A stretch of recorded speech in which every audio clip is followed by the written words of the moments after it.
Hi, Leah Chrest. Thank you so much for joining us today on the Positively Joy podcast. So happy to be here. Thank you for the invitation. Well, we're going to talk to you, and the story we're going to hear from you is a little different than we've been talking about on our podcast, Healing Hearts After Divorce. So when I talked to Leah, um, I learned that she was not actually divorced, but she lost her spouse. And, we were talking about how there is a certain grief and loss that we can find a kinship in between women who have lost marriages and actually lost people.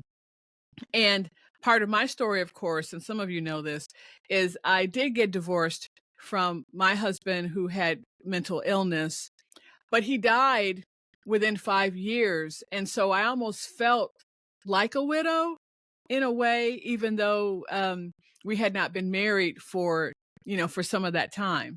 So Leah, I want to bring you forward and share your story. And you are a Christian, and so you can talk to us a little bit about how God helped you during this process. But tell us a little bit about yourself first, and then we'll go into your testimony. All right. So my husband passed away 4 years ago yesterday. Oh, Um, wow. and so and then I didn't date or anything for about 2 years after that. And then God pretty much kicked me into dating. Um, I think we'll talk about this a little bit today about the importance of staying single. The first couple months after he died, I wanted so badly to get back out there and just date right away. I wanted the distraction. But I knew that wasn't the wise thing to do. And then I got into it to a point where I was like, maybe this isn't the best thing. And I'm happy single. I'm a mother. I can focus on my kids. I can focus on ministry. Maybe this is the best. And then some things happen that you can listen to probably other podcasts. It's not where I want to focus here, but that brought me to my current husband. And we've been married. We got married end of October of this past year. So coming up on a year of marriage with my second husband. So current state of living, I am a mother of two, stepmother of two, special education teacher. I've written 2 books. One of them is on grief recovery. It's called It's Okay to Be Okay. And what else? I have a YouTube channel where I teach Christian meditation, and I'm a Christian meditation teacher with the Christian Meditation Center. And when you think Christian meditation, just know that that's a part of our faith as Christians, dating all the way back to Christ himself, who didn't just sit and yap at God for hours. I can't imagine that. I believe he also listened. And really all it is sitting, taking time when you finish pouring your heart out to God to just take a few minutes and listen. That's it. That's all Christian meditation is. It's just the listening side of things. So yeah, my background is that my husband was an alcoholic, my first husband, and his health deteriorated to the point where he died from cirrhosis of his liver. He did have a couple months sobriety at the end, and so I kind of knew it was coming. And for those of you on the channel who may have gotten a divorce because of substance abuse, I've had close friends tell me who have been in the situations say that, and their spouses have said it's what saved their lives was the divorce, because it forced them to hit bottom faster and to save themselves. So with that said, as much as I believe in the sanctity of marriage, sometimes the most loving thing to do, even if it's just separation, is to walk away. And if I had done that, he might still be alive. I don't know. It's never a guarantee. But for me, my husband was not physically abusive and really not that emotionally abusive either. He was mostly a kind man. It took it out on his body and on his own self-esteem. And so there wasn't a reason to walk away because of poor treatment or because of the children. The children had their dad there. So it was tough to rationalize that for me. But as far as the grief goes, which I think is why we're here to talk about that grief recovery. Well, first of all, before we get into that, I just want to say that the anniversary of his death being yesterday, that's might even be hitting you a little bit today. I just want to tell you that I have some experience with that. My husband was not an alcoholic, but my father was. Mm. And my mother stayed with him, and he did not die of that. But um, it's it's a lot to go through. And so I just want to say, not that like I'm applauding you or not trying to put you up on a pedestal, but I understand how that must have been so difficult, and to see him deteriorate, because you love this man, Yes, very and to much. see him deteriorate. So I'm so sorry that that happened.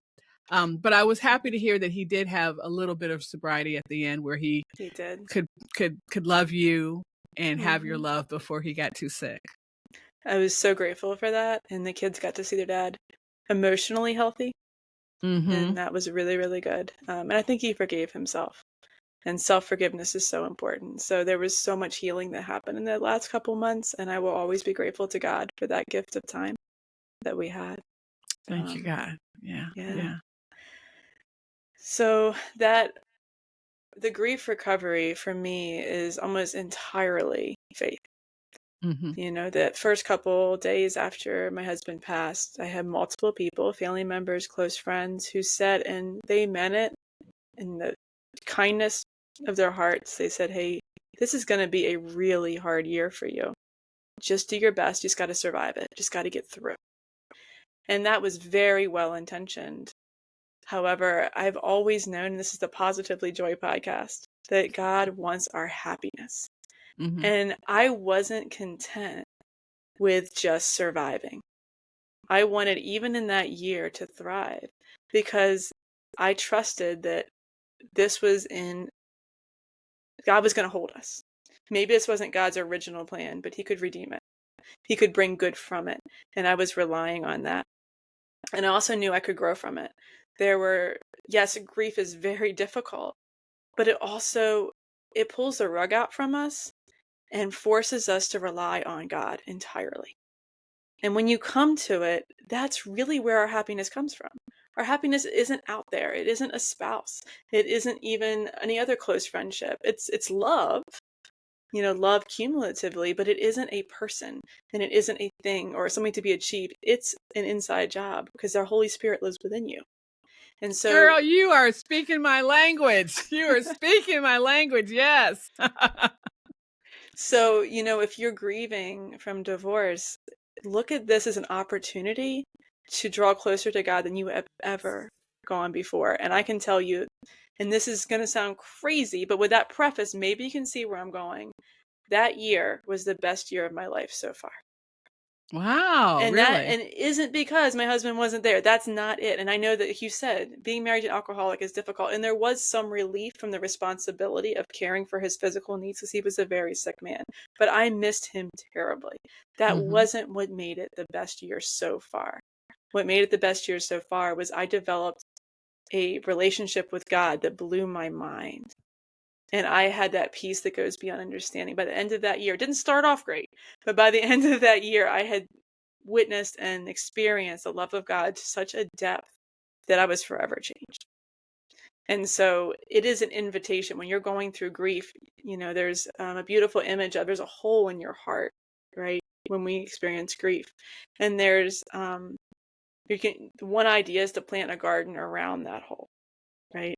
And you can plant that garden by looking at the joy in every day. When you have a bad day, you can say, okay, yes, I feel the hole, but what's around here? Is there a beautiful sunrise? Can I hear the laughter of my child? Can I give my parents a call, or a close friend? Or Mm-hmm. just all the little things. There's so many blessings. Even the first day when my husband passed, the kids were playing in the pool with my cousin was there. We were talking, and I was like, wow, look at all the love around me. Look at all the good here. Even though I'm hurting so badly inside, can I see that there's beauty in this moment? And can I focus on that instead of the pain? And we have to feel the pain. We have to cry. We have to let it move through us. We don't want to stop it up, block it down. We don't want to do that. We want to cry. We want to experience that grief fully. But we also want to acknowledge the good. And I think that's Love this. Yeah. um Yeah. No, I'm loving this, because, and I want to point out that, this is not a trite kind of glass half full person. It's deeper than that. And yes. I know that. It's and just finding the peace and the joy in what's going to be maybe considered your worst day, or one Yes. of the top 3 worst days of your life, but understanding, seeing and being observant. I talk so much about um, opening yourself to his prompting, to God's prompting, and seeing and being able to see that around you, like that day when you had all your family around you. You clearly had not hardened your heart. Right. And I know it would have been so easy for you to do that. Yeah, that's very true. That's a really good way. I've never heard it described that way, but you're exactly right. It's so easy. And this is what causes problems, when in our grief process. If you imagine a river, river is its energy, water motion, Mhm. right? And if you put Mhm. a dam up, the water's going to spin back, right? The water can't go through, it has to spin back and it forms like a knot. And so when Mm. we don't allow the emotions to push through and just let it flow, we form knots inside of us. And that makes us dead inside. That hardens us. Mhm. The moment I did that, I did it once, maybe twice, I don't remember, but there was one time I know I did it. And it was that day that he passed. I was driving to my parents' house. I was in the back seat between my 2 kids. My parents are in the front. We're going to their place because I was like, I need to be out of the house. I need distance for at least 24 hours. I need distance from this. And that was the right thing to do. Yeah. But my parents were making, they're trying to make the kids have a joyful afternoon. They're teasing, they're laughing, and the kids are going along with it. And then I'm in the middle, just not doing well at all, Mhm. and pretending that I was okay. And that was so hard because I was damming it up. I wasn't. What would have been okay was say, "You guys have fun. I just need to process right now. I love Mhm. you all, but if I'm not talking, I just need to process." And just letting him Yeah. know that. And if I had tears running down my face, that shows the children and models for my kids that it's okay to be sad. It's Mhm. okay to feel it, and ever after that moment, I realized what I had done. And then the rest of the time, whenever I got upset, I could be in the middle of teaching a lesson. If I had a tear go down my face, I was going to let it flow. And if it Mhm. wasn't the best time, I would make time later in the day to just have an ugly cry. Maybe after the kids went to bed, I would just let that out. Because when you let that water, that emotion, that energy run through you, that opens you to the joy. It allows space for the good to move through as well. Mhm. And so Mhm. I like what you said, that we don't want to harden our hearts. We want to keep that supple and just don't resist things. We need to surrender and just allow God to shape our healing, because He will, and He will do it for our best, our highest good. So, You yeah. have said so many things that I agree with. From the not dating right after to just everything that you said. I can I can apply that in my own situation, which is why I'm so glad to have you here. Because as I said, I think there's a relationship between what you go through and what I've gone through. Because we want to fix things. I'm a fixer. I don't know about you. And I know there's different personality Yes. types, but I think all moms probably are fixers, but I definitely am a fixer. And so I'm trying to make things better. I'm trying to, I started wanting to date immediately, and I did date until the Lord told me, stop dating. This is not going to end well. Um, and so I think we want to do that, but I love what you said about surrendering, because Yeah. sometimes there's simply nothing that you can do Right. in the moment. There's nothing you can do. So just like stop trying to fix it and just let it go. The expression let go and let God. I mean, that's a real thing sometimes in our lives, right? We just have to let go and let God. Absolutely. And that was my experience. And there were moments with my youngest son, especially, as he was going through this. And with divorce, you're going to have your kids mourning loss as well, of Mhm. relationships, of togetherness, of times. And I had my kids blame me for their dad's passing. That definitely happened. And boy, that's Mm. hard to hear. That If is, yeah. only you had. And honestly, they're right. I could have done something different, right? There are some things I could have done that may have changed the outcome. Would it have been a better outcome? Not necessarily, but could I have done something different? Maybe there's a 5% chance this could have done that. They only said it was in pain, and they do not believe that now. But at the time, they were hurting, and I wanted so badly to just fix it, to stop it, to stop the pain, to just put a smile on. You're fine. but to sit with them and allow them to cry, to allow them to be angry, to allow them to, I mean, my youngest especially, he was 7.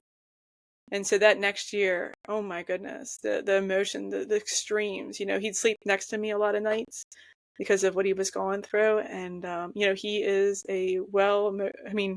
I've had people tell me he's one of the most mature 11-year-olds they've ever met. And because of everything he had to go through and process at such a young age, and because I was able to, and this is not all about me, it's about the Holy Spirit through me, because I listened to that leading of just allow him to do what he's going to do. And if he's not better, maybe this is where he needs to be. Maybe for this year, he just needs to be angry. Or, when my new husband came into the picture and we were dating, my youngest was not having anything to do with this, right? And it Yeah. was so hard to have him be vehemently against this. I knew it was God's will that I date this particular person. I knew this was what was supposed to happen. And we're good now, but it took time and being patient. And on the flip side, there are some kids, my oldest didn't grieve openly. But he did go through the process in his own way. And so allowing everyone, whether that's you, your children, whoever, to do it in their way. Because we all do it Wow. differently. We all process differently, and there is no one size fits all. My oldest, to show you that he did go through the process in his own way, he said to me 2 things that really stuck out to me over the past couple of years. One is that the day his father died was both one of the best and one of the worst days of his life simultaneously. So he was able to see what we just talked about. He didn't harden his Yes. heart. He saw both. The other thing he said was having lost his father opened him up to the power of family and the power of communal support coming around people to pull people through things. And both of those are very mature, not burying Yeah. emotions responses. And so, yeah, we just have to Yeah. be open and patient with ourselves and others as we go through this. Very mature. Yeah. Yeah. Well, you just mentioned that, you know, the kids and they, when they were young, they didn't know any better, would blame you. But let's talk about you. Did Mm-hmm. you forgive yourself immediately? Were you holding on to any vestiges of I shoulda, coulda, woulda? Oh, yeah. Talk Oh, about that a little yes. bit. Yeah. Yes, that was one of the hardest parts for me. Something that really helped me, and I don't know how much you're a believer in these things. I've had some things happen that are beyond what I can explain. And one of those was a dream I had within the first month, I think, of his Mhm. passing. And in the dream, I did the thing that my kids thought could have saved my husband's life.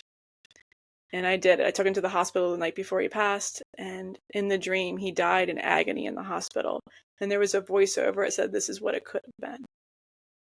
Oh, And wow. as it was, he died peacefully at home that day. Mhm. And so Mhm.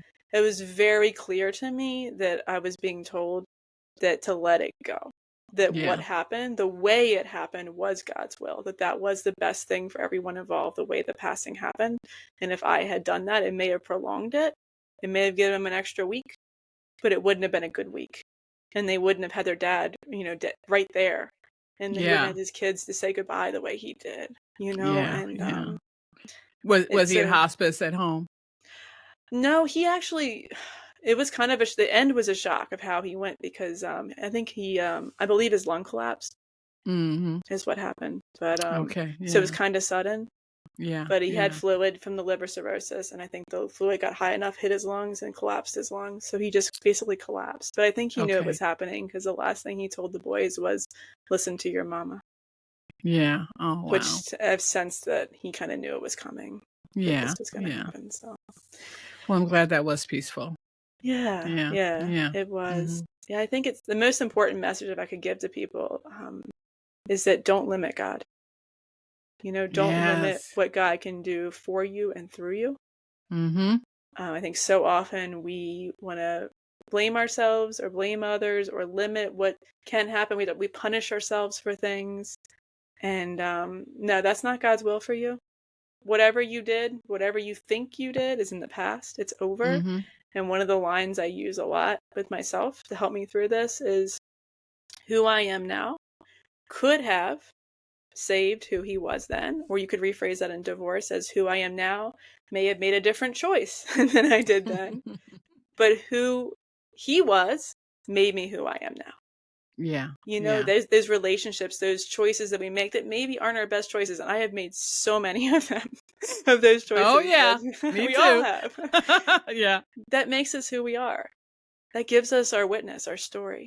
And that's a beautiful, beautiful thing. Think of the Samaritan, the woman at the well and what she did for Jesus. I mean, her history was not pretty. And she became Mm. one of the strongest advocates, for the gospel in where she lives. So I think we need to remember that our story is powerful and we need not, we live now. We live here now where God's present. So good. Let's talk about your book and also about your meditation. Sure. So tell us about the book a little bit. Yeah, so that book was one of my ways of healing. I'm naturally kind of processed by writing. Mm-hmm. And so I just started writing about the story of my husband and I. And the book is very narrative in the sense the first few chapters, like 3 or 4 chapters, are our story. How we met, the dynamic we had between us, his sickness and then his passing. I try to make it as funny and joyful as possible because I mean, if you're going through grief, you don't need to read a downer. You just don't. So I try Yeah. to make it infuse it with as much beauty and joy as possible. And then Mm-hmm. I go through the how-tos. The back half especially is walking through my story, but with also like a how-to, like for instance, CBT, cognitive behavioral therapy, and looking at everything that's like kind of traumatic and flipping it so you can see God in it. And I come at it at a very spiritual angle. And then the other one is forgiveness. I talk about forgiveness a lot: forgiveness of self, forgiveness of others, forgiveness of God. And so you go through the grief that it's, and this can be, and I even mentioned that we can grieve the loss of a pet, the loss of a relationship. And Mm-hmm. so if you're going through divorce, that grief is strong. I mean, I can say, even people I've dated, that those relationships ended, we were together for years and then we split. That grief is very comparable to Mm-hmm. loss of the human out of the body. Like it really is to me. So I think that those processes are very similar. And I talk about the power of service, that the love that we're lacking is only what we're not giving. And so if we find ourselves feeling like, woe is me, I'm all alone, no one cares about me, how many people in the world are other people are feeling that way? And who Mm-hmm. can you go help? Who can you go be a friend to? And then find yourself being blessed in return. And so we never want to just like hole up. I mean, I'm kind of an introvert sometimes and we need to heal. We don't need to push ourselves beyond that. But when Yeah. we are in that place of, okay, I have a little social energy right now, instead Mm-hmm. of just saying, oh, it's so terrible. Life is, no one cares about me, and get in that sort of self talk, just say, okay, who can I go bless? Who can I go love? Who can I take care of today? Who can I be a friend to? And you find yourself all of a sudden surrounded by the love you were looking for. Wow. No, I love this so much. And so the name of the book again is, and where can we find it? Yep, it's called It's Okay to Be Okay, a path grief as a pathway to blessing and new life. And it's on Amazon. You can just look up It's Okay to Be Okay. And then my name, Leah Chrest, and Crest has an H in it because someone in my background can't spell. And yeah, it's on Amazon. Yeah, that one's only on Amazon, I believe. My other book is on Barnes, but that's about that's another thing. You can look my name and you can find everything. Okay, and we'll um, definitely have it in the show notes for sure. And yeah, I am very interested in the Christian meditation, and I wonder if maybe you and I are going to maybe talk offline, and maybe there's something that we can share for the ladies listening to this podcast, um, absolutely. and that Christian meditation might help them. So um, let's work on something together. Yeah. Oh, yeah. We can definitely chat. There's a lot of options. Real quick on that, my YouTube channel, and you can put that in the link in the bottom, is YouTube/C/Christian meditation.